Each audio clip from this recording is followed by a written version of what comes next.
This is how to post charges to the accounts. What I've done here is I've looked at the test account 004, and I saw that it had it scheduled for services on March 9th. So for this example, I'm going to use March 9th. And what's going to happen is anything that's on the schedule, so I'll go to routes and I'll say print route from calendar schedule. I'm going to pick March 9th.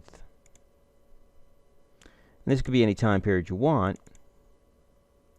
And then I'm going to hit OK. It finds the 2 appointments that are on the 9th, and what it will do, it will automatically add that to the transaction file after I print out these routes here, and also it's going to print out the summary sheet. So I'm going to hit OK. Excuse me. It shows this one here that has today's installment, and the next one was account 01, has full service charge and occasional invader pest control service, with the tax shown here, and then these would print out. But what it's done automatically is enter these transactions into their transaction file. So if we go back, and now it's printing out the summary sheet,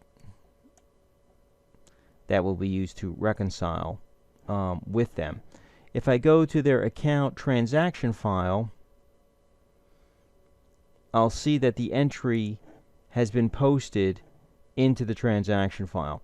So again, you have a number of options, but you could, I think this was discussed, and it's being posted as it's being printed, so it's going by the assumption that most of the time the tickets that go out will be completed by the technicians. If they're not, they'll be done on a future date when the customer is available. They could have been rescheduled because they weren't home, etc., or other conditions.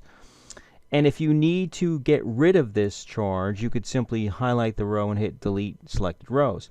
You could also delete charges on any given day, like if you wanted to do them over again, and say, you know what, I just printed out a bunch of tickets and I don't want them anymore.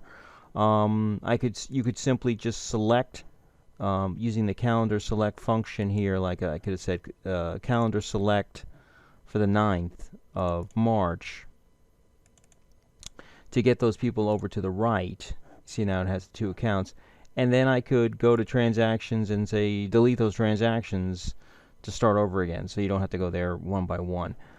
I guess there's a lot of power if you want to mess with the transactions. For the most part, you should just stick with the flow of going into routes, printing route from calendar schedule, picking the date range you want to print for, print out those tickets, and then they'll automatically be posted to the transaction file. And then when payments come back on that work is completed, you can simply either scan those items and it'll pop up to issue the payment, or select those people and then hit transactions, enter check or payment, and then it will balance the account for the charge. Hopefully that clears up that question about posting charge.